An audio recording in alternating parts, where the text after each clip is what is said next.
Hello everyone, আমি চন্দনা। আশা করছি তোমরা সবাই ভালো আছো, আর আমিও খুব ভালো আছি। তা চলো, আজকে আমি যে ব্লগটা শেয়ার করছি সেই দিনটা ছিল নবমীর দিন সকালবেলা। তো এবার হাজব্যান্ডের অফিস ছুটি ছিল। আমরা প্রত্যেকবারই অষ্টমী কিংবা নবমীর দিন সকালে এইরকম ঠাকুর দেখতে বেরিয়ে পড়ি। আমরা রাতে কোনো সময় যাই না। তো মেয়ে ঠাকুর দেখতে যায় না খুব একটা, ও পছন্দ করে না ভিড়। এবার ও বললো আমি ঘরে থাকছি, তোমরা বেরিয়ে যাও। তো আমরা চলে আসলাম রীতিমতো স্টেশনে। এসে আমরা টিকিট কেটেছি কল্যাণী যাব বলে, মানে রিটার্ন।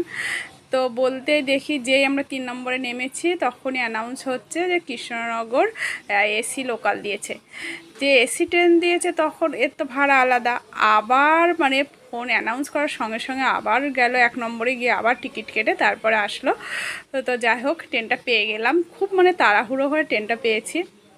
যা হোক, প্রথমবার আমি এই লাইনে এসি ট্রেন দেওয়ার প্রথমবার আমি উঠলাম, বেশ ভালো লাগলো। তা তোমাদের জন্য একটু ভিডিও করেছি। স্পিডটা বেশ ভালোই ছিল, আর বুঝতেই পারলাম না, খুব সুন্দর জার্নিটা ছিল। যাই হোক, এবার কল্যাণী স্টেশন নেমে যাব, এসে গেছি। আর এই যে মানে প্রত্যেকবার ঠাকুর ডাকার গল্পটা এত ভালো লাগে। সকালবেলা উঠে আমরা একবার এমনও হয়েছে, সকালে ব্রাশ করে বেরিয়ে গেছি, ওখানে গিয়ে হয়তো সকাল 6:30 7টার মধ্যে পৌঁছে গেছি। আমরা 2-3টে জায়গায় ঘুরি, যেমন কল্যাণী আর কাঁচরাপাড়া। কল্যাণী ঠাকুর করে দেখিয়ে, কাঁচরাপাড়া দেখিয়ে দেখে এখান থেকে নৈহাটি একটা মৎস্যবাজার সমিতিতে একটা ঠাকুর হয় খুব সুন্দর, ওখানে দেখে চলে আসি। তো চলো, আমরা গল্প করতে করতে এসে গেছি স্টেশন। নেমে ওখান থেকে একটা টোটো নিয়ে নিলাম। টোটোতে উঠে গেছি, গিয়ে এবার যাচ্ছি। কিন্তু আমার কল্যাণী শহরটা এত ভালো লাগে। শহর হলেও ভেতরের অংশগুলো এত সুন্দর, গ্রাম, গাছগাছালি, খুবই ভালো লাগে। তো গল্প করতে করতে পৌঁছে গেলাম যেটার উদ্দেশ্যে আসছি, এই যে ITI লুমিনিয়াস ক্লাব, এখানে ঠাকুরটা দেখব। তো এরপরেও দেখব, 2-1 জায়গায় যাব। দেখি কতটা করতে পারি। বলতে আমরা প্রায় 10:30টায় বেরিয়েছিলাম। তো রোদ উঠে গেছে, আর ভালো লাগছে না, গরম লাগছে। বেশি ভিড় নেই, সকাল এখন বাজে 11টা 11:30 হবে। ভিড় নেই বলেই আমরা যেতে পারছি।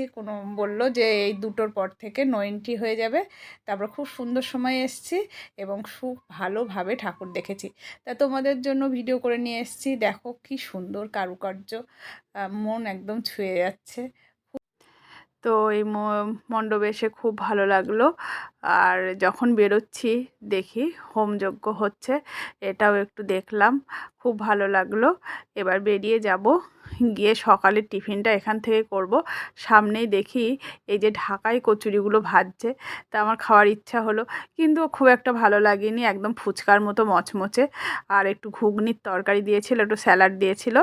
যাই হোক, খেয়ে উঠে পড়লাম আবার অটোতে। এবার যাচ্ছি যে রথতলা, কল্যাণী রথতলা যে ঠাকুরটা হয়েছে ওখানে যাচ্ছি।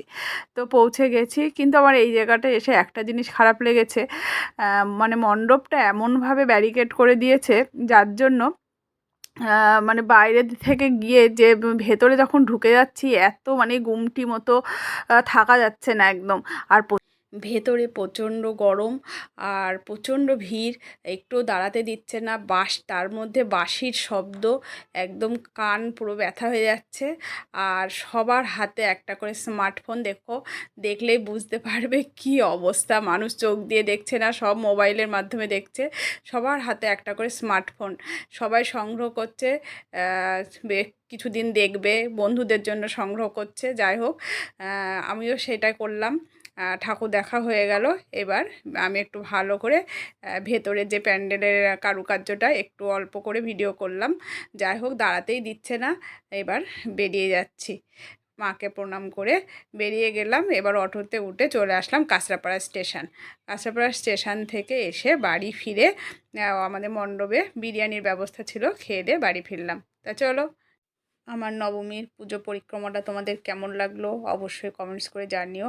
ভালো লাগলে একটা লাইক করে দিও। সবাই সুস্থ থেকো, সাবধানে থেকো। আসছে বছর আবার হবে। বাই।